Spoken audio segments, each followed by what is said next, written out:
जय हिंद, जय भारत साथियों। मैं अक्षय भारतीय आज आप सभी के बीच में फिर से लाइव उपस्थित हुआ हूँ।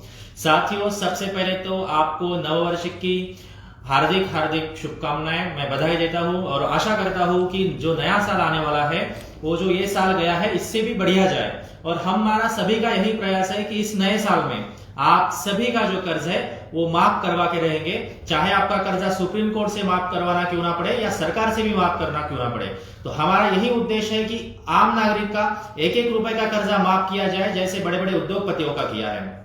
साथियों, जो पुराना साल बीत गया है उसमें कुछ अच्छी यादें होगी, कुछ बुरी यादें होगी, उन सब को भुला करके अभी हम सभी को एकत्रित आना है।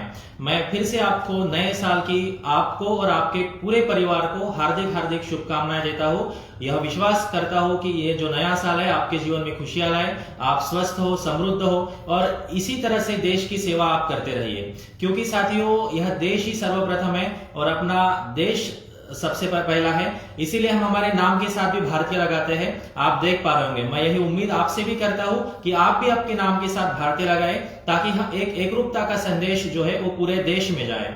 तो जिस तरह से आपको पता है कि निशुल्क कर्ज मुक्त भारत अभियान लास्ट ईयर जुलाई 2022 से चल रहा है और अभी बहुत तेजी से आगे बढ़ रहा है। आप देख रहे होंगे कि 15,000 से ज्यादा कर्जा मुक्ति के केंद्र खुल चुके हैं पूरे देश में और रोज 4 से 5,000 नए जो लोग हैं वो जुड़ रहे हैं। लेकिन जो नए लोग जुड़ रहे हैं तो इसका कुछ ना कहीं हमें दुख भी होता है कि इतने ज्यादा लोग जो है कर्जे के दलदल में फंस चुके हैं। तो हम सरकार से भी आग्रह करना चाहते हैं, विनती करना चाहते हैं कि जैसे आपने बड़े बड़े उद्योगपतियों का कर्जा माफ किया है वैसे ही आप आम जनता का भी कर्ज माफ करें, क्योंकि असली देश के अगर कुछ हकदार है तो वो आम जनता ही है। कुछ चंद लोगों से यह देश नहीं बनता है, बल्कि समूचे जो देश के जो नागरिक है उससे यह देश बनता है। तो बिल्कुल सरकार ने यह बात करनी चाहिए। और अभी तो जिस तरह से हमारा देश प्रगति कर रहा है उसी तरह से मैं चाहूंगा कि सरकार ने बिल्कुल पहले ही दिन यह घोषणा करनी चाहिए, 1 तारीख को यानी कि कल के दिन घोषणा करनी चाहिए कि आम जनता का कर्ज माफ हो गया है ना। तो मैं आप सभी से आग्रह करता हूं कि आप ज्यादा से ज्यादा लोग कर्ज मुक्त भारत अभियान में जुड़े और फॉर्म भरे। अगर आपने कर्ज माफी के लिए फॉर्म नहीं भरा होगा तो पहले आप फॉर्म भरे। इसमें क्या क्या कर्जे है, कौन कौन से कर्जे शामिल है, मैं आपको कहता हूं। सबसे पहला, जिसका होम लोन चल रहा है, education loan, business loan, credit card का loan, personal loan, gold loan या अन्य किसी भी प्रकार का कर्जा है, चाहे आपका समूह लोन भी क्यों ना हो, आप निशुल्क कर्ज मुक्त भारत अभियान में कर्ज माफी के लिए आवेदन करिए साथियों। क्योंकि जब तक आप आवेदन नहीं करेंगे तब तक सरकार को पता नहीं चलेगा कि आपके ऊपर कितना कर्ज है। और आवेदन करने के लिए आपको किसी भी डॉक्यूमेंट की जरूरत नहीं लगती है, चाहे आपके ऊपर किसी भी प्रकार का कर्ज है। सबसे पहले आप कर्ज माफी के लिए आवेदन करिए। आपकी जो फाइल है वो सरकार के पास भेजी जाएगी, वित्त मंत्रालय में भेजी जाएगी और वहां से जो आपको फाइल नंबर भी प्राप्त होगा, ताकि उस फाइल नंबर के आधार पर हम आपका प्रमाण पत्र भी दे सके। और उसके आधार पर हम विनती करते हैं, रिक्वेस्ट करते हैं बैंक से कि आपको समय दे और अन्य जो संवैधानिक जो अधिकार जो पिछला जा रहा है वो आपको मिले। क्योंकि आप देख पा रहे होंगे कि देश का जो बैंकिंग सेक्टर के ऊपर देश की नींव रखी है और उसी बैंकिंग सेक्टर जो है आम जनता को प्रताड़ित परेशान करने का प्रयास करता है। हम किसी के विरोध में नहीं है, हम तो रिकवरी एजेंट के भी विरोध में नहीं है, लेकिन जो रिकवरी एजेंट गलत तरीके से आरबीआई ने जो रूल्स एंड रेगुलेशन पारित किए हैं उसके विरोध में जो भी रिकवरी एजेंट पैसा वसूलने का प्रयास करता है उसके विरोध में है हम। तो हम यही चाहते हैं कि आप जो है वो कोशिश करिएगा कि आपके जो आरबीआई के रूल्स एंड रेगुलेशन आपको पता हो, गुरुजी हमारे बताते हैं, है ना, उनकी ही अगुवाई में जो पूरे देश में अभियान चल रहा है। तो आपको उनके पेज के माध्यम से ही पता चलता है कि आरबीआई की गाइडेंस क्या है। अगर कोई रिकवरी वाला आपके घर में आता है तो आपको क्या क्या चीजें, जरूरी चीजें जो है उनसे मांगनी है। तो इस अधिकार का आप उपयोग करिए। अभी परसों की बात है, मैंने वीडियो के माध्यम से भी आप सबके साथ जानकारी साझा की थी कि यहाँ अहमदनगर की एक महिला है, जना बैंक से उन्होंने लोन लिया था, होम लोन चल रहा था उनका। उस महिला को शाम को 6 साढ़े 6 बजे इस वक्त का उनका कॉल आता है और कहते हैं कि सर मुझे बैंक में बंदी बनाकर रखा है, बैंक से बाहर नहीं जाने दे रहे। अब किसी महिला को बैंक मैनेजर अगर इस वक्त ऐसे समय में 6-7 बजे जब बैंक बंद होने के समय में अगर कह रहा है कि आप बैंक से बाहर नहीं जा सकते, वो डर जाएगी। वो गलत कर लेगी अपने साथ में, तो उसका जिम्मेदार कौन रहेगा? और उसके 3 इंस्टॉलमेंट पेंडिंग चल रहे थे। अगर आपके पास 3 इंस्टॉलमेंट नहीं आए तो आप एनपीए कर दीजिए उनके अकाउंट को। एनपीए करेंगे तो वो पीए कर लेगी बाद में। लेकिन अगर आप उनको मानसिक दृष्टया प्रताड़ित परेशान करने का काम करेंगे, अगर वो घर जाएगी, अगर अपने आप के साथ कुछ गलत कर बैठेगी, तो कौन देखेगा? उसके परिवार को। तो ये जो चीजें हैं उसके विरोध में है। अब उसमें सरपेसी एक्ट लगा सकते हैं ना बैंक वाले, बैंक मैनेजर। अगर एनपीए हो चुका, अगर एनपीए कर देते हैं उनका अकाउंट, तो सरपेसी एक्ट लग सकता है, 13(2) 13(4) की नोटिस आएगी उसमें, है ना। तो इस बात का सभी साथी संज्ञान रखें कि अगर आपको कानूनी तौर पर की पता है, अगर आप जागरूक है अपने अधिकारों के प्रति, तो बिल्कुल कोई भी आपको तकलीफ नहीं दे सकता, कोई भी आपको प्रताड़ित नहीं कर सकता, परेशान नहीं कर सकता। और अभी साथियों, आप सबके लिए, जो भी केंद्र प्रमुख खास करके मुझे सुन रहे हैं, उन सबके लिए मेरा संदेश है कि अभी जो हमारे महाराष्ट्र के जो प्रदेश प्रभारी है श्री कलीम जहांगीर भारतीय, प्रदेश अध्यक्ष जी अरविंद सुरुशी भारतीय जी, और पूरी जो हमारे महाराष्ट्र की कार्यकारिणी है, टीम है, उन्होंने यह डिसीजन लिया है कि 26 जनवरी को, आप तारीख याद रखिए, 26 जनवरी 2024 के दिन महाराष्ट्र के पूरे जिले के कलेक्टर ऑफिस में ज्ञापन देने जाना है हमें। तो जो भी केंद्र प्रमुख मुझे सुन रहे हैं अपने अपने क्षेत्र के और अपने अपने डिस्ट्रिक्ट के, वो इस बात का संज्ञान ले कि ज्ञापन लेके जाना है। ज्ञापन की कॉपी जो है आपको प्रोवाइड कर दी जाएगी, और एक दिन का वहां पे जब आप कलेक्टर ऑफिस में जाएंगे तब उनको अभियान के बारे में बताना है। उन्हें रिक्वेस्ट करना है कि रिकवरी एजेंट किस प्रकार से महिलाओं को प्रताड़ित करते हैं और किस प्रकार से आरबीआई की गाइडलाइन फॉलो नहीं करते हैं। पूरी जो भी समस्या आ रही है वो डे टू डे में उस ज्ञापन में भी लिखी जाएगी, आपको व्यक्तिशः भी उनको बतानी है। वहां पे पालक मंत्री भी रहेंगे अपने अपने डिस्ट्रिक्ट के, उनके साथ भी आपको चर्चा करनी है।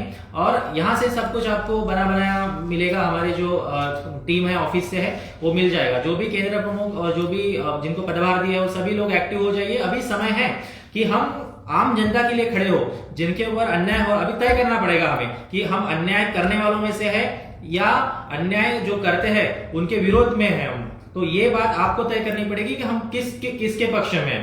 तो मैं सभी साथियों को आह्वान करना चाहूंगा कि जो भी 26 जनवरी के दिन अपने अपने जिलाधिकारी कार्यालय में आना चाहते हैं, अभी आपको वैसे ग्रुप में भी इंफॉर्मेशन मिल जाएगी, आधिकारिक इंफॉर्मेशन, और आपको जो ज्ञापन दिया जाएगा उसके साथ जिस तरह से शोक सभा आयोजित की थी दिल्ली के रामलीला मैदान में, उसी तरह से हमें अपने जिलाधिकारी कार्यालय के आगे शोक सभा आयोजित करनी है।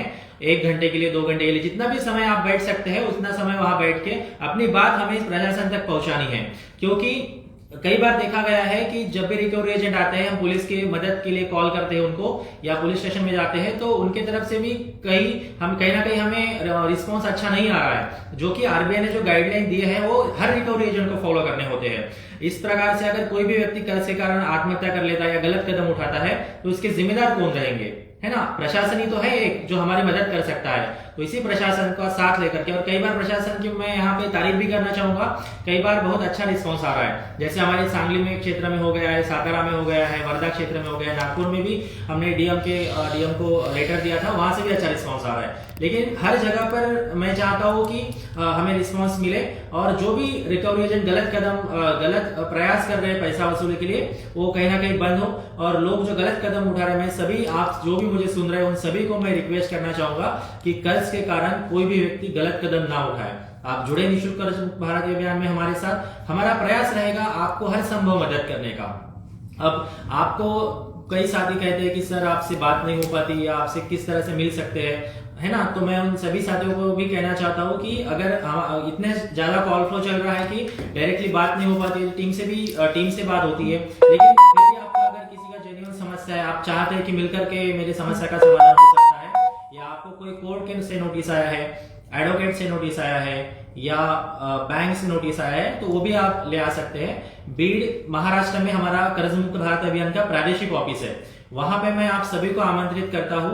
अगर आपको कोई भी किसी भी प्रकार की कानूनी सहायता चाहिए, कोई नोटिस आया है, आपको बैंक को एप्लीकेशन लिखना है, किस तरह से लिखना है, इसके बारे में जानकारी चाहिए, तो सभी जानकारी जो है आपको यहाँ से मिल जाएगी। हमारी पूरी टीम, प्रदेश अध्यक्ष जी, प्रदेश प्रभारी जी, महाराष्ट्र प्रदेश कार्यकारिणी, ये सभी यहाँ बैठते हैं। बिल्कुल आप 3 बजे से लेकर के दोपहर 3 बजे से लेकर के शाम 5 बजे तक के बीच में आकर के हमसे मिल सकते हैं। हमारा प्रयास रहेगा आपकी हर समस्या का समाधान दिया जा सके, क्योंकि साथियों यह लड़ाई जो है ये किसी अकेले की लड़ाई नहीं है। गुरुजी के ऊपर या गुरुजी के किसी भी साथी के ऊपर किसी भी तरह का कर्ज नहीं है, लेकिन हम जो लड़ रहे हैं वो आपके लिए लड़ रहे हैं, और आपका अगर कर्ज माफ होगा तो उसमें हमें सबसे ज्यादा खुशी होगी। और कई साथी पूछते हैं कि सर हमारा क्रेडिट कार्ड का लोन चल रहा है या हमारा पर्सनल लोन चल रहा है और अभी हमें देने में दिक्कत जा रही है। तो मैं उन सभी साथियों को सबसे पहले कहना चाहता हूं कि अगर आपके पास पैसे हैं, अगर आप दे सकते हैं, तो आप बिल्कुल बैंक को पैसे दीजिएगा। आपका जो भी इंस्टॉलमेंट है वो मिस ना करे किसी भी प्रकार से। लेकिन अगर आप को देने में दिक्कत जा रही है, आपको परेशानी हो रही है, तो लिखित में बैंक के साथ व्यवहार कीजिए। आप कोई भी बैंक के साथ मौखिक व्यवहार आपको नहीं करना है।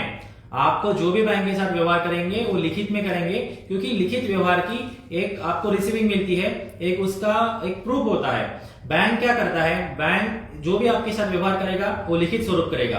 बैंक आपको नोटिस देगा, बैंक आपको 13/2 का नोटिस देगा, बैंक आपको 13/4 का नोटिस देगा। ये सब जो देता है बैंक लिखित स्वरूप करता है। क्या क्यों करता है ऐसा? बैंक भी कह सकता है ना, आपको मौखिक रूप से कह सकता है कि अभी आपको 13/4 का नोटिस आया है या 13/2 का नोटिस आया। इस तरह से मौखिक भी आपसे वार्तालाप कर सकता है, लेकिन बैंक मौखिक रूप से वार्तालाप नहीं करता है, कम करता है ना। तो 13/2 और 13/4 की जो नोटिस है वो जो आपको उसमें रिसीविंग होती है वो लेकर के डीएम के पास जाते हैं, और डीएम उस पर आपकी प्रॉपर्टी को सील करने का नोटिस देता है, जो उसको अधिकार प्राप्त हुआ है सर्फेसी एक्ट के अंतर्गत। तो ये कि वो जो है वो आपका जो नोटिस है वो लिखित स्वरूप जो व्यवहार करते हैं, इसी तरह से हमें भी बैंक के साथ लिखित स्वरूप व्यवहार करना है। तो जो आपका पर्सनल लोन चल रहा है या गोल्ड या आपका क्रेडिट कार्ड का लोन चल रहा है, तो बिल्कुल आप आपकी जो स्थिति है वो बैंक को बताइए, उन्हें रिक्वेस्ट कीजिएगा कि मुझे 7 महीने का समय चाहिए, 8 महीने का समय चाहिए। जब आप 8 महीने का समय मांगेंगे तो आपको 3 या 4 महीने का समय दिया जा सकता है। डिपेंड करता है आपके बैंक के साथ किस तरह से संबंध है, मैनेजर के साथ किस तरह से आपके ताल्लुक रखते हैं आप, ये सब चीजों पर वो निर्भर करता है। लेकिन 3 से 4 महीने का समय आपको दिया जा सकता है। मैनेजर के पास एक अधिकार होता है कि 1 महीने से लेकर के 1 साल तक का आपको समय दिया जा सकता है।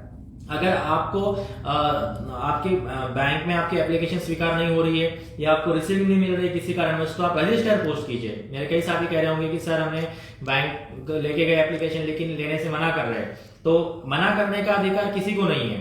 अगर कोई व्यक्ति आपसे रिक्वेस्ट करता है तो रिसीविंग देने का अधिकार मतलब हमें है कि हमारा अधिकार है कि हम रिसीविंग ले सकते हैं किसी की। फिर भी अगर आपको नहीं दे रहे तो आप रजिस्टर पोस्ट कीजिए। रजिस्टर पोस्ट की रिसीविंग हमें मिल जाती है आसानी से, है ना। तो अगर आपका पर्सनल लोन चल रहा है और क्रेडिट कार्ड का लोन चल रहा है तो कानूनी तरीके से इसमें आपको कोई नोटिस नहीं आ सकती है, या लीगल एस्पेक्ट से कुछ ज्यादा नहीं होगा, क्योंकि आपकी इसमें प्रॉपर्टी मॉर्गेज नहीं होती है। ज्यादा से ज्यादा इसमें आपको लोक अदालत की नोटिस आएगी या आर्बिट्रेशन की नोटिस आएगी, है ना। लोक अदालत की अगर नोटिस आएगी आपको, तो आपको हर महीने के पहले सैटरडे या पहले सेकंड मंडे को दिन लोक अदालत होती है। अभी दिसंबर में 9 तारीख को लोक अदालत हुई है। इसी प्रकार से हर महीने लोक अदालत होती है और वहां जाकर के बस सेटलमेंट हो जाता है। अगर आपने ब्लैंक चेक नहीं दिया होगा तो वहां पर बस सेटलमेंट हो जाएगा आपका। और देखा गया है कि 1-1 लाख तक का जो आउटस्टैंडिंग अमाउंट है उसका जो सेटलमेंट है वो 10,000 15,000 के बीच में हुआ है। मतलब 10% से लेकर के 20% के बीच में भी सेटलमेंट हो चुका है पहले। तो इसमें आपको डरने की बिल्कुल आवश्यकता नहीं है, या गलत कदम उठाने की तो बिल्कुल ही जरूरत नहीं है। अगर आप भर सकते हैं तो बिल्कुल आप दीजिएगा, और अगर नहीं दे सकते तो बैंक के साथ लिखित में व्यवहार करिए, समय मांगने की कोशिश कीजिए। अब जिनका होम लोन चल रहा है उनके लिए मैं बात करता हूँ। लीगल एस्पेक्ट से होम लोन वालों के आप ध्यान दीजिएगा। अगर आपने होम लोन लिया है किसी भी एनबीएफसी से या बैंक से, तो आपको एनपीए नहीं होने देना है किसी भी हालत में आपका अकाउंट। एनपीए क्या होता है? एनपीए होता है नॉन परफॉर्मिंग एसेट्स। और नॉन परफॉर्मिंग एसेट मतलब क्या होता है? जो अकाउंट परफॉर्म नहीं करता है उसके लिए एक समय सीमा है 90 डेज। अगर किसी का अकाउंट 89 डेज अगर वर्क नहीं करता है, मान लीजिए आप 89 डेज में अकाउंट में कुछ भी नहीं डालेंगे, 1 रुपया नहीं डालेंगे, ट्रांजैक्शन ही नहीं करेंगे, परफॉर्म ही नहीं करेगा अकाउंट, तो बैंक मैनेजर को यह अधिकार होता है कि 90 दिन के बाद आपका अकाउंट एनपीए किया जा सकता है। हालांकि तब भी वो रुकते हैं और कुछ समय देते हैं, लेकिन जिस तरह से लीगल एस्पेक्ट से मैं बता रहा हूँ 90 दिन ये एक समय सीमा है उसके लिए। अगर आप 90 दिन के अंदर भी 90 दिन के बाद आपका अकाउंट अगर एनपीए हो जाता है तो ही आपको सरफेस एक्ट लगता है। मतलब 13/2 की नोटिस आपको तभी आएगी जब आपका अकाउंट जो है वो एनपीए होगा, और एनपीए तब होगा जब 90 दिन आप अकाउंट में इंस्टॉलमेंट नहीं डालेंगे। तो आप कोशिश कीजिएगा कि अगर आप पूरा इंस्टॉलमेंट नहीं दे सकते तो थोड़ा थोड़ा पार्ट पेमेंट करने का प्रयास करें मैनेजर से बात करके। और दूसरी बात यह है कि अगर आपको 13/2 की नोटिस आती है तो इसमें आपको अकॉर्डिंग टू सरफेसी एक्ट आपको 2 महीने का समय दिया जाता है। आज अगर आपको 13/2 की नोटिस आई है तो अभी 2 महीने का समय है। 2 महीने में आप या तो अकाउंट को एनपीए से पीए करिए आप, या तो फिर 13/4 की नोटिस की प्रतीक्षा करें। जब आपको 2 महीने हो जाएंगे उसके बाद 13/4 की नोटिस आएगी, और 13/4 की नोटिस आएंगी तब 1 महीने का समय मिलेगा। अब भी आपके पास समय है एनपीए से पीए करने का। अगर आपके पास एनपीए से पीए आप कर देते हैं 13/4 की नोटिस आने के बाद, तो 13/2 और 13/4 ये दोनों नोटिस नल एंड वॉइड हो जाएंगी। नल एंड वॉइड लीगल तरीके से नल एंड वॉइड का मतलब है कि उस नोटिस का कोई मूल्य नहीं रहेगा, क्योंकि आपने पेमेंट कर दिया है, एनपीए से पीए कर दिया आपका अकाउंट। अभी मान लीजिए अभी भी आपके पास पैसे नहीं है, तो जो दोनों नोटिस जो आपको मिली है 13/2 और 13/4 की, बैंक मैनेजर या बैंक के अधिकारी जो दोनों नोटिस उठाएंगे और आपके डीएम को देंगे और बताएंगे कि sir according to SARFAESI act हमने इनको दोनों नोटिस दी है 13/2 की और 13/4 की, इन्होंने पेमेंट नहीं किया है, इसके बावजूद भी अकाउंट को एनपीए से पे नहीं किया है, इसीलिए हम इनके घर में कब्जा लेने के लिए हमें आप आदेश दीजिएगा या हमें अनुमति दीजिए। तो उस अनुमति के तहत उस सरफेसी एक्ट के तहत डीएम जो है दोनों नोटिस चेक करता है। 2 महीने में दिया है, 2 महीने का समय रखा है, 1 महीने का 13/4 के बाद समय रखा है। ये अगर सब प्रोबेबिलिटी पैरामीटर अगर ओके होते हैं तो डीएम जो है वो ऑर्डर दे देता है आपके घर को सील करने में। अब मान लीजिए डीएम ने ऑर्डर दिया आपके घर और आपको उसका भी नोटिस आ जाता है। डीएम ने ऑर्डर देने के बाद भी आपके प्रॉपर्टी को आप बचा सकते हैं सील होने से। अभी क्या करना पड़ेगा आपको, अभी या तो आपको बैंक से बात करके अकाउंट को एनपीए से पीए करना पड़ेगा। अभी भी आपके पास समय है, अगर बैंक राजी होती है तो एनपीए से पीए कर सकती है, और अगर बैंक राजी नहीं होती है तो आपको डीआरटी कोड, डेट रिकवरी का एक अलग से कोड बना है अपने अपने विभाग के अनुसार, वहां जाकर के आप इसको चैलेंज कर सकते हैं, मतलब स्टे ला सकते हैं। लेकिन इसमें एक थोड़ा प्रॉब्लम है, स्टे जब लाएंगे आप तो 15 से 20% अमाउंट जो है आपको देना पड़ेगा। जब 15 से 20% अमाउंट देने के लिए आप राजी हो जाते हैं, तैयार हो जाते हैं, तभी आपको स्टे ऑर्डर मिलता है। इसमें हमने सबसे पहले जब हमारा डेलीगेशन गया था वित्त मंत्रालय में, तभी हमने कहा था कि अगर हमारे पास 15 से 20% अमाउंट देने के लिए अगर पैसा होता तो हम अपना अकाउंट एंट्री ही क्यों होने देते। इस जो सर्विस एक्ट है इसमें बहुत बड़ा लूपहोल्स है, आम जनता के हिसाब से नहीं बना है, ये सिर्फ एनबीएफसी और बैंक के हिसाब से बना है। 2002 में जो सर्विस एक्ट बनाया है गवर्नमेंट ने, तो हम चाहते हैं इसमें कि इसमें एटलीस्ट हमें 1 साल तक का समय दिया जाए। अगर इसमें 1 साल का समय देंगे तो जो जिनका घर मॉर्गेज है या जिनका प्रॉपर्टी सील हो रही है उनको थोड़ा समय मिलेगा एडजस्ट करने के लिए, पैसे मैनेज करने के लिए। लेकिन इसमें क्या हो रहा है कि 15 से 20% अमाउंट आपको तुरंत ही बैंक में देना होता है, तब तक आपको स्टे नहीं मिलेगा।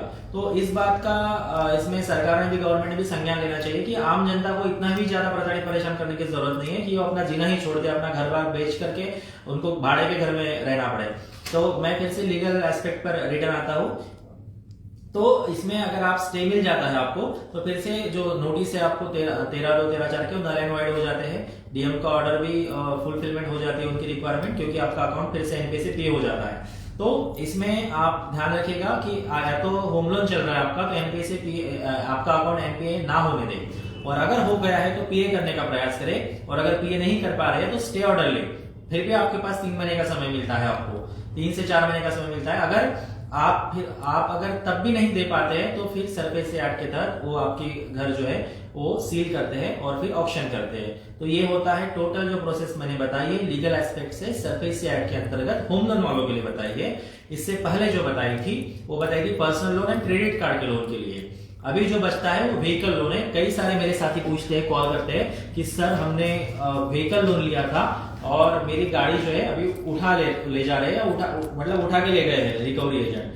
तो इसके लिए आप 2 चीजें सबसे पहले ध्यान रखिए। जब भी आपने व्हीकल लोन लिया होगा और आपकी 2 से ज्यादा इंस्टॉलमेंट पेंडिंग चल रही होगी, तो आपके एनबीएफसी कंपनी को या आपके बैंक को जहां से आपने व्हीकल लोन लिया है उनको पूरा अधिकार है आपकी गाड़ी उठाने का।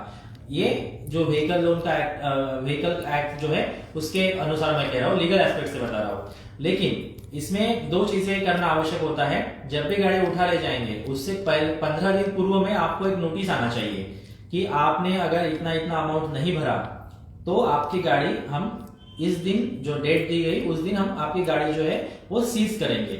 ठीक है, ये हो गया पहला नोटिस। अब मैं बता रहा हूँ व्हीकल लोन के संदर्भ में, ध्यान रखिएगा। ठीक है, तो ये हो गया पहला नोटिस। अब दूसरा नोटिस जो है, अब मान लीजिए 15 दिन के अंदर नोटिस देने के बाद भी आप पेमेंट नहीं कर पाए उनका, तो जब गाड़ी आपको सीज करने के लिए आएंगे तो उनके पास लेटर ऑफ सीजेशन होना चाहिए। और जो लेटर ऑफ सीजेशन जो होता है वो अपने इस पे नहीं, वो आपके जो नजदीकी पुलिस स्टेशन है या आपके जो थाना का क्षेत्र जो आता है वहां से उनको लेटर ऑफ सजेशन जो है वो वहां से लाएंगे। और जो पहला नोटिस, पहला वाला जो मैंने कहा है, और दूसरा जो है लेटर ऑफ सजेशन, ये दो चीजें जब आपके पास होगी तभी आप उनको अपनी गाड़ी सुपुर्द कर दीजिए, सौंप दीजिए। मान लीजिए ये दो में से एक नोटिस नहीं है या दोनों नोटिस नहीं दिया है, किसी भी हालत में अपनी गाड़ी उनको देना नहीं है, क्योंकि ये इलीगल है पूरी। और ज्यादातर केसेस 90% जो है आपकी गाड़ी जो उठा ले जा रहे हैं वो इलीगल तरीके से उठा ले जा रहे हैं। ये दोनों डॉक्यूमेंट आपके पास होते नहीं है, आपकी गाड़ी उठा ली जाती है और अगर एक बार आपकी गाड़ी चली गई तो पूरा का पूरा आउटस्टैंडिंग आपको देना पड़ेगा। आउटस्टैंडिंग इन द सेंस जो आपने अब तक इंस्टॉलमेंट आपके पेंडिंग चल रहे हैं और जो आने वाले इंस्टॉलमेंट है वो पूरा का पूरा एक साथ देंगे, तभी आपको आपकी गाड़ी मिलेगी। अदरवाइज यार्ड का चार्जेस लगा करके, बाकी सीज का चार्जेस लगा करके, अदर एक्स्ट्रा फीस जोड़ करके जो भी अमाउंट आएगा वो अगर आप नहीं देंगे तो फिर आपकी गाड़ी जो है वो ऑक्शन कर दी जाएगी, यानी कि बेच दी जाएगी।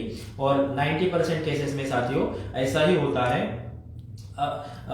इस तरह से होता है कि वो अपने दोनों नोटिस देते नहीं है और 4-5 लोग आ जाते हैं गाड़ी उठाने के लिए और गाड़ी उठा के ले जाते हैं। अर्टिगा एक गाड़ी है, अभी 3-4 दिन पहले की बात है, समस्तीपुर, शायद समस्तीपुर से ही है, कॉल आया था मुझे और गाड़ी उठा ले जा रहे थे। जब उनसे बात की कि ये दो चीजें पूछी तब जाके उन्होंने गाड़ी को छोड़ दिया और कह रहे थे कि ये दोनों नोटिस देंगे उसके बाद गाड़ी उठा ले जाएंगे, लेकिन तब हमें 15 दिन का समय मिलता है। ध्यान रखिए, अपने को 15 दिन का समय मिलता है, तो अगर नोटिस देंगे उसी दिन वो गाड़ी नहीं उठा ले जा सकते। तो ये बात आप संज्ञान में लीजिएगा। और जो भी साथी ब्लैंक चेक देते हैं वो थोड़ा ध्यान रखिएगा कि किसी भी व्यक्ति को आपको ब्लैंक चेक नहीं देना है, और ब्लैंक चेक देंगे तो उसमें कैंसिल लिखित में दे। और ज्यादा ही जरूरत पड़ी कि ब्लैंक चेक देने से काम ही चलता है कि ब्लैंक चेक देना ही देना है, तो उसमें अमाउंट डाल दीजिएगा, जितना भी आपको अमाउंट डालना है, और डेट डाल दीजिएगा, तो ब्लैंक चेक दीजिए। अगर इस तरह से आप ब्लैंक चेक देंगे तो वो ब्लैंक चेक जो है वो बाउंस कराया जाएगा, उसके बाद धारा 138 आपके ऊपर लगाई जाएगी और कोर्ट के चक्कर लेने खाने पड़ेंगे। ज्यादातर जो साहूकार से लोन लेते हैं उनको ब्लैंक चेक की मांग की जाती है, डिमांड की जाती है, और आम जनता को पैसे होते नहीं है अपने पास तो हम ले लेते हैं, उनको ब्लैंक चेक दे देते हैं, जिसमें बाकी बाद में हमें काफी ज्यादा दिक्कत का सामना करना पड़ता है। तो अमूमन उसमें बेल मिल जाती है। तो जो भी मेरे साथी को ब्लैंक चेक दिया है तो डरने की मतलब एकदम परेशान हो जाएंगे और क्या करूं क्या नहीं, ऐसे कोई जरूरत नहीं है। इसमें ब्लैंक चेक अगर दिया है 138 की धारा लगेगी, पहले नोटिस आएगा नॉर्मल, उसका जवाब नहीं देंगे तो समन्स आएगा, और उसका भी जवाब नहीं देंगे तो वारंट निकलेगा। अमूमन बेलेबल वारंट निकलता है पहली बार, तो जब बेलेबल वारंट निकलेगा आपके नाम से तब बेल ले लीजिएगा, लोकल एडवोकेट से बात कर लीजिए, वो आपको बेल दिलवा देगा, कुछ जो मिनिमम अमाउंट है वो भर के बेल मिल जाएगी। तो डरने की कोई बात नहीं है। इसमें कोई भी व्यक्ति अगर कह रहा है आपको कि इसमें क्रिमिनल केस लगेंगे, अब कई साथी मुझे नोटिस भेजते मैं देखता हूँ इस पर, तो उसमें लिखा रहता है कि अगर आपने अमूमन नोटिस नहीं होते, व्हाट्सएप के मैसेजेस होते हो कि आपने क्रेडिट का बकाया नहीं दिया तो आपको क्रिमिनल केस चलेगा, आपके ऊपर 420 का केस चलेगा। और कई के तो इतने आगे जा चुके हैं तो कहते हैं कि आपका आधार कार्ड बंद हो जाएगा, आपका पैन कार्ड बंद हो जाएगा। किसी में भी इतनी हिम्मत नहीं है अभी कि आपका कोई भी आधार कार्ड ब्लॉक कर पाए या पैन कार्ड ब्लॉक कर पाए गवर्नमेंट के सिवा, और इस तरह से रूल ही नहीं है कुछ।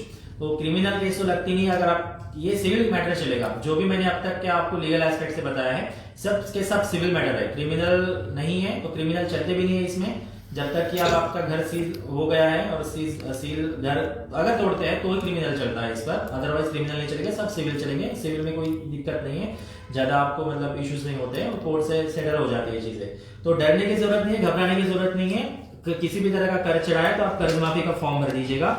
और 26 तारीख को जो हमारा प्रोग्राम है जिसमें आपको ज्ञापन दिया जाएगा, जो एक बात हमारे खास करके केंद्र प्रमुख से कह रहा हूँ जो भी बढ़िया काम कर रहे हैं। और अभी इस वक्त जो हमारा अभियान चल रहा है 13 लाख से ज्यादा लोगों ने आवेदन किया है कर्ज मुक्त भारत अभियान में, और आपने देखा होगा कि बहुत बढ़िया अभी दिल्ली का शानदार प्रोग्राम रहा जो शोक सभा का। अमूमन ये दुख की बात है कि हमें इस तरह से शोक सभा का आयोजन करना पड़ रहा है, लेकिन मैं सरकार से यही विनती करता हूँ कि जो चले गए हम उनको तो वापस नहीं बुला सकते, लेकिन जो लोग अभी प्रयास कर रहे हैं, जो लोग अभी उनके घर जा रहे हैं, प्रॉपर्टी जा रही है, जायदाद जा रही है, जिनका होम लोन चल रहा है, बेचारे घर में पुरुष की मृत्यु हो चुकी है जो कमा रहा था, अब महिला किसके तरफ देखेगी, जिनके 2 बच्चे हैं, बेटे हैं, बेचारे रोती है कॉल करके, अच्छा नहीं लगता है हमें। तो इस बात का सरकार ने संज्ञान लेना चाहिए। बाकी चीजें जो है वो होती रहेगी, लेकिन इस बात पर बिल्कुल अवश्य संज्ञान ले। और जिन भी साथियों ने केंद्र नहीं खोला होगा वो केंद्र खोल ले। केंद्र खोलने के लिए freekmkindia@gmail.com पर मेल करें। आपका पूरा नाम, आपका में कॉन्टैक्ट नंबर और आपका एड्रेस, ये 3 चीजें मेल करेंगे तो हमारी तरफ से बना बनाया बैनर्स आ जाएगा। और हमारा साथ दीजिए। हम आपसे 1 रुपए की मांग नहीं रखते हैं साथियों, बस हम यह चाहते हैं कि आप ज्यादा से ज्यादा कर्ज माफी के फॉर्म भरे, क्योंकि हमें इलेक्शन से पहले आम जनता का कर्ज माफ करना है। और सरकार भी तैयार है, जिस तरह से बड़े बड़े उद्योगपतियों का उन्होंने कर्जा माफ किया है, उसी रूल के अनुसार आम जनता का कर्ज माफ करें। तो साथियों, मैं आप सभी को आमंत्रित करता हूं 26 जनवरी के प्रोग्राम में अपने अपने जिला अधिकारी कार्यालय में। हमारी पूरी जो टीम है कर्जा मुक्ति की, वहां पे मिलेगी। अगर किसी भी अपने डिस्ट्रिक्ट में मिलना है तो आप अपने अपने डिस्ट्रिक्ट मजिस्ट्रेट के कार्यालय में 26 जनवरी को मिलेगा सुबह 10 बजे। और उससे पहले आप पूर्व पहुंच जाएगा, 9 बजे तक पहुंच जाएगी वहां पे। और दूसरी बात है कि अगर आपको मिलकर के अपनी समस्या का समाधान चाहिए, आपको कोई नोटिस आया है उसका समाधान चाहिए, कोई रिकवरी एजेंट प्रताड़ित करता है, परेशान करता है, उसके लिए आपको समाधान चाहिए, तो हमारा जो बार्शीनाका में भीड़ में जो ऑफिस है वहां पर आप आइएगा। यहाँ पे हमारी कार्यकारिणी बैठती है और हमारा यही प्रयास है कि आपकी ज्यादा से ज्यादा मदद की जा सके। तो साथियों, आप सभी को नवीन वर्ष की अनंत अनंत शुभकामनाएं।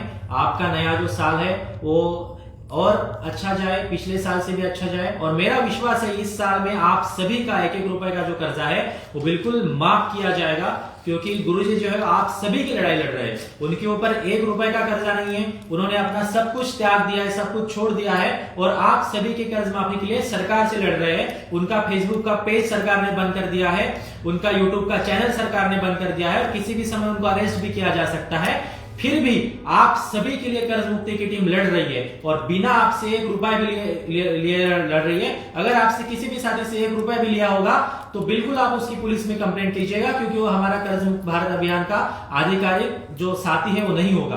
क्योंकि हमारा कर्ज मुक्त भारत अभियान का सभी साथी इतने ज्यादा डेडिकेटेड है कि अपना सब कुछ छोड़ करके आप सभी की मदद कर रहे हैं और निःशुल्क प्रयास कर रहे हैं। अभी हमारे साथ हमारे नागपुर के जो साथी है नईम खान भारती जी, वो भी हमारे साथ जुड़े हैं इस वक्त। मैं चाहूंगा कि नईम जी अपने बात रखें आप सबके बीच में।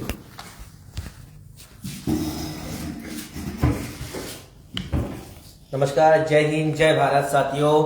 मैं नईम खान भारती आपके बीच में लाइव आया हूं। मैं जो बीता हुआ जो वर्ष है उसे अलविदा कहना चाहता हूं, उसी जोश के साथ में नए साल का आगमन करना चाहता हूं। खाओ पियो मौज बनाओ और नए साल आने वाले को एंजॉय करो और अपने टारगेट फिक्स करो। जिस तरीके से हम एक रणनीति लेके चल रहे हैं, जनता की कर्ज माफ करनी ही पड़ेगी। जिस तरीके से बड़े बड़े उद्योगपति के कर्जे को माफ किया जा रहा है, उसी तरीके से आम जनता का भी कर्जा माफ करना पड़ेगा। इसके लिए क्या क्या हमें रात दिन अलग अलग तरीके में फॉरवर्ड में जाके काम करना पड़ा, अलग अलग चीजें करनी पड़ रही है और टीम पूरी काम कर रही है। हम प्रादेशिक कार्यालय दिल्ली बीड़ के अंदर में, महाराष्ट्र के अंदर में प्रदेश प्रभारी जी के अंतर्गत में हम टीम काम कर रही है। जैसे कि अक्षय जी ने बहुत सारी इंफॉर्मेशंस आपको संक्षिप्त में बता दी है, मैं ज्यादा डीप में नहीं जाना चाहता हूं। मैं इस नए वर्ष के आगमन के साथ साथ कुछ बातें, महत्वपूर्ण बातें बताना चाहता हूं, जो हमारी इस मिशन के लिए एक अहम कड़ी है, जो हमें जोड़े रखेगी इसके मिशन के अगले पड़ाव के लिए। जैसे कि कर्जमुक्त भारत अभियान जो एक निःशुल्क है, किसी भी प्रकार का 1 रुपया न लेते हुए हम इस मिशन को चला रहे हैं। और शाहनवाज चौधरी भारती जी दिन रात इस मिशन में लगे हुए हैं। उन पे कोई कर्जा नहीं है, हम पे कोई कर्जा नहीं है, हमारी सारी टीम पे कर्जा नहीं है। फिर भी बतौर देश को अंदर में जो लोग आत्महत्या कर रहे हैं, उनको मद्देनजर रखते हुए इस मिशन को पिछले तकरीबन 16 महीने से चलाया जा रहा है, किसी भी तरीके का 1 सिंगल रुपया लिए बिना। तो मैं आप सभी से, देशवासियों से ये गुजारिश करना चाहता हूं कि आप इसमें बढ़ चढ़ के हिस्सा ले। अपने अतराफ के लोग जो कर्जे की दलदल में फंसे हुए हैं, उन्हें इस मिशन के बारे में बताइए। उसकी संक्षिप्त माहिती हमारे प्रदेश के जो अलग अलग लोकसभा की प्रभारी हैं उनसे आप कॉन्टेक्ट में आए, या हमारे जो बूथ केंद्र है, केंद्र संपर्क करिए, उसकी माहिती लीजिए। हमारा एक ही उद्देश्य है, जनता के बीच में एक अवेयरनेस लाना है, जनता को कर्जे की दलदल से बाहर निकालना है और बुरे कर्जे अच्छे कर्जे से किस तरीके से हम ट्रेनिंग के माध्यम से लोगों को इंफॉर्मेशन दी है, बताई है, वो भी चीजें आप सामने हमने रखी हुई है। टाइम टू टाइम हम बताया जाएगा। जैसे कि महत्वपूर्ण 3 बातें हैं। सबसे प्रथम, जब कर्ज मुक्त भारत अभियान के किसी भी प्रकार के प्रोग्राम्स हो तो अब आपको अपने सारे पर्सनल काम को साइडलाइन करके उस मिशन के अंदर में बढ़ चढ़ के हिस्सा लेना है। यह मिशन आप लोगों के लिए रखा है, आपकी तकलीफों को समझ के रखा है। आपकी तकलीफों के लिए हम लोग दिन रात एक करके आपकी साथ में खड़े रह के हम आपकी लड़ाई लड़ रहे हैं। तो आपको हमारे साथ में आना है और अपने मिशन को आगे ले जाना है। 31 दिसंबर लास्ट तारीख रखी थी हमने जन याचिका की। तो मैं आशा करता हूं कि सभी देशवासियों ने अपने अपने पत्र हमारे दिल्ली के कार्यालय भेज दिए होंगे। दूसरी बात, 26 जनवरी, जी दोस्तों, आने वाली 26 जनवरी 2024, इसके अंदर में महाराष्ट्र के साथ साथ सारे देश में, तो विशेष करके मैं महाराष्ट्र प्रदेश कार्यालय से ये आप सभी से निवेदन करना चाहता हूं कि महाराष्ट्र के 26 जिलों के अंदर में 26 कलेक्टर को हमें एक डेलीगेशन देना है इस मिशन के संदर्भ में। और साथ ही साथ शोक सभा का भी हम आयोजन करेंगे और इसमें साथ ही बढ़ चढ़ के हिस्सा ले, ताकि वहां पे ज्यादातर लोग अपने कलेक्टर ऑफिस जाकर 26 जनवरी को अपनी बात रखे, अपना डेलीगेशंस दे, अपने अपने जिले के पदाधिकारियों के साथ में वहां जाके पहुंचे और इन्हें बताएं कि एट दैट टाइम 26 जनवरी को 26 महाराष्ट्र के 36 जिलों के अंदर में हम डेलीगेशंस लेके जाएंगे एट दैट टाइम। तो ये एक मैसेज ऊपर तक के फॉरवर्ड होगा और हमें एक मैसेज जो बल्क में वो जाएगा सरकार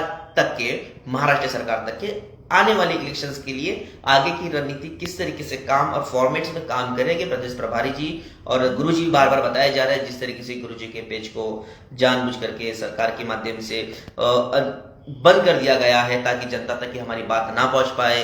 YouTube के चैनल को ब्लॉक कर दिया गया है ताकि जनता की गुरु जी की बात ना पहुंचा जाए। सरकारी समझ ले, तो आप कितने भी तानाशाही कर ले, जनता की लड़ाई जनता खुद लड़ने के लिए खड़े हो गई है। आप कितना भी कुछ भी कर लिए, मॉब ऐसा आ रहा है और लोग ऐसे कंटिन्यूसली कॉल करके अपनी परेशानी को बताया जा रहे हैं। और हर मिशन जब हम कार्यक्रम को ऑर्गेनाइज करते हैं वहां भी जनता पहुंच रही है खुद से। ये कोई पॉलिटिकल्स लोगों की पैसे देके इकट्ठा करी भीड़ नहीं है, सरकारी समझ ले। तो जनता में अवेयरनेस लाने का काम हमने कर रहे हैं और आगे भी करते रहेंगे। और जनता को जनता के हक, हुकूक, अधिकार दिलाना हमारा दायित्व है। ये संविधान ने हमें दिया है और हम हमेशा करते रहेंगे। आप कितना भी प्रताप करें और आप चाहते हो कि गुरु जी के अटैक करने की प्लानिंग जो कर रहे हैं, जो कुछ भी कर रहे हैं, XYZ जो करने की कोशिश कर रहे हैं, उन्हें तकलीफ देने के काम कर रहे हैं, उनकी टीम को कार्यक्रम न लेने दिया जा रहा है। तो ये जो चीजें जो जितना भी तुम करोगे ना, सच छुप नहीं सकता बनावट के उसूलों से। आप कितनी भी कोशिश कर ले, कितनी भी तानाशाही कर ले, जो हक अधिकार जनता के हैं वो हम लेके ही रहेंगे। और बहुत जल्दी इस वर्ष के अंतिम तक के जनता का कर्जा माफ किया जाएगा। उसका अगला रोड मैप गुरुजी आपको डे टू डे टाइम बताया जाएगा। गुरुजी अपने पेज से लाइव आ रहे हैं, उस दूसरे पेज से उसको आप जाके लाइव फॉलो करिए, आगे बढ़िए और इस तरीके से कार्यक्रम को आगे ले जाइए। अब हमने जो कार्यक्रम जहां जहां ऑर्गेनाइज किया, मैसेज आपको जरूर पहुंचा दिया जाएगा। और मैं चाहता हूं कि ज्यादा लोग वहां पे पहुंच के डेलीगेशंस दे। ये जो हर एक रणनीति जो होती है, ये एक सरकार तक के पहुंचाने का काम हम जो कर रहे हैं, एक बहुत मेहनत करनी पड़ती है, इसके पीछे बहुत प्लानिंग करनी पड़ती है। एक दिन के कार्यक्रम के लिए महीने लग जाते हैं आप लोगों को बताने के लिए, समझाने के लिए, आप तक पहुंचने के लिए। तो हम चाहते हैं कि इसको थोड़ा सरल वे में लेके हम इसको काम को आगे लेके जाए। और मैं आशा करता हूं कि होप जिस तरीके से हमारा गुजरा हुआ वर्ष अच्छा ही गया होगा सभी के लिए, और आने वाले वर्ष की आपको, आपके परिवार को अच्छे से जाए, इसकी मनोकामना करता हूँ ईश्वर से, वाहिगुरु से, वो अल्लाह से, वो खुदा से। और अपनी वाणी को यहाँ विराम देता हूँ और आने वाले जो प्रोग्राम है उसके ऊपर ध्यान रखते, उसके ऊपर में आप ऑर्गेनाइज हो जाइए और अपने वहां पदाधिकारी के साथ में सपोर्ट में रह के काम करिए। और जल्द ही हम सांसदों के पास भी जाएंगे एक डेलीगेशंस लेकर। जी हाँ, ये जो मुद्दा है ये पार्लियामेंट के अंदर में सांसदों की जवाबदारी है, ये वो मुद्दे को ले जाके पारित करें। तो हम आशा करेंगे कि हम जल्द ही गुरुजी के आदेश अनुसार डेलीगेशन हम सांसदों तक लेके जाने वाले हैं। वो भी प्रोग्राम पैरेलली चल ही रहा है साथ के अंदर में। जैसे ही जब भी आपको बता दिया जाएगा कि हमें फला फला सांसद के घर में एक हमारा डेलीगेशन के साथ में हमें जाना है, तो आप वहां पर भी आके कार्यक्रम को सफलतापूर्वक करिएगा। जय हिंद, जय भारत।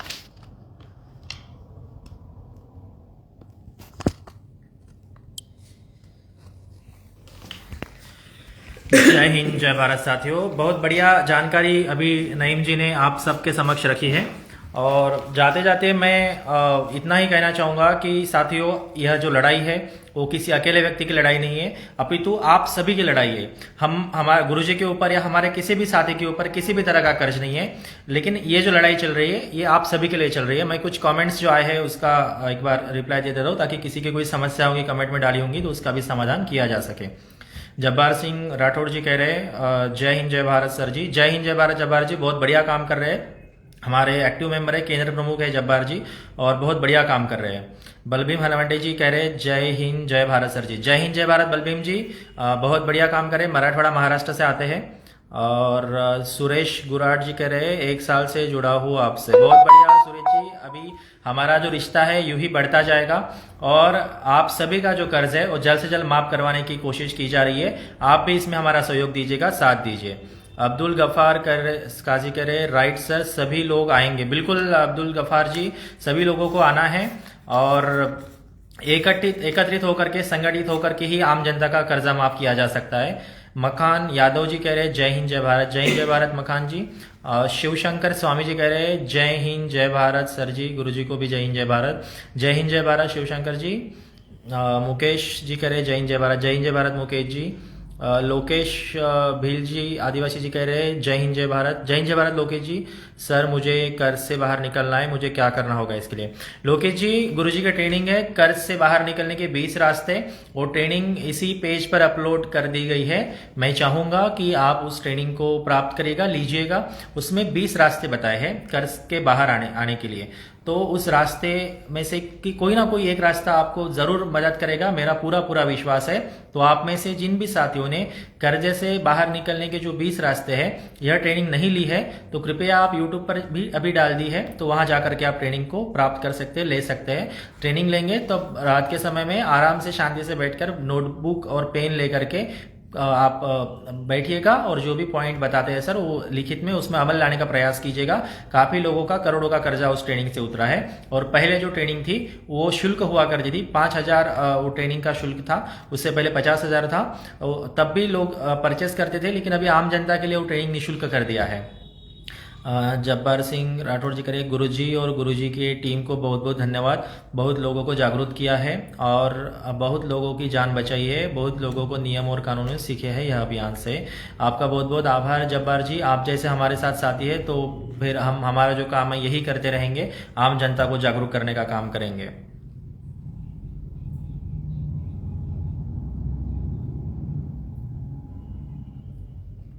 अब्बास अली इदरासी कह रहे बहुत बहुत बधाई हो सर जी, आपको भी नए साल की हार्दिक हार्दिक शुभकामनाएं अब्बास जी। सुरेश प्रजापति जी हमारे केंद्र प्रमुख है, जय हिंद जय भारत कह रहे। जय हिंद जय भारत सुरेश प्रजापति जी। अविनाश चौहान जी कह रहे बिल्कुल, कौन सा उद्योगपति किसान है? हमेशा बड़े बड़े उद्योगपतियों का कर्जा माफ होता है क्या सर? क्या कर्जदार वोट नहीं करता? क्या आम इंसान वोट नहीं करता? कब तक हमारे सर गुरुजी चिल्लाते रहेंगे? गुरुजी का किसी पार्टी से लेना देना नहीं है। बिल्कुल, कब तक हम ये करते रहेंगे? हमारा यही मानना है कि जल्द से जल्द कर्ज जो है आम जनता का सरकार माफ कर दे। और जो पार्टी हमारा साथ देगी, जो पार्टी कर्ज मुक्त भारत अभियान का समर्थन करेगी, उसी पार्टी का हम भी समर्थन करेंगे, चाहे कोई भी पार्टी हो। तो गुरुजी भी शुरू से यही कहते आ रहे, जो भी का पार्टी, जो भी विचारधारा, जो भी लोग कर्ज मुक्त भारत अभियान का समर्थन करेंगे, हम उनका समर्थन करेंगे, उनका साथ देंगे। कर्ज मुक्त भारत अभियान से बहुत लोगों की जान बच गई है और संख्या लाखों में है। गुरुजी और गुरुजी की टीम को बहुत बहुत धन्यवाद। बिल्कुल हमारा ये कर्तव्य है और हम सभी का यह कर्तव्य है, क्योंकि हम इस देश के नागरिक हैं और भारतीय लगाने का जो नाम के साथ यही मतलब है कि हम इस देश के लोगों की मदद कर पाए, देश की सेवा कर पाए। विजय कुमार पांडे जी कह रहे जनता का कर्जा माफ करना पड़ेगा। बिल्कुल विजय कुमार पांडे जी, जनता का कर्जा माफ करना पड़ेगा और बिल्कुल माफ करवा के रहेंगे, जैसे सरकार ने बड़े बड़े उद्योगपतियों का कर्जा माफ किया है। कृष्णा नाइक जी कह रहे हैं थैंक यू, धन्यवाद कृष्णा जी। और चलिए साथियों, समय काफी हो चुका है और मैं आप सभी को नए साल की अग्रिम शुभकामनाएं देता हूं और आशा करता हूं कि जो ये साल गया उससे भी अच्छा आपका नया साल जाए, आपके घर खुशहाली आए, सुख आए, समृद्धि आए, आप स्वस्थ रहे और जल्द से जल्द आप सभी का कर्जा माफ हो, ऐसे मैं उम्मीद करता हूं। और इसमें सरकार भी हमारा साथ देगी और देश का एक एक नागरिक हमारा साथ देगा, इसका मुझे पूरा पूरा विश्वास है। आप सभी के सहयोग के लिए, साथ के लिए आप सभी का आभार। धन्यवाद। जय हिंद, जय भारत।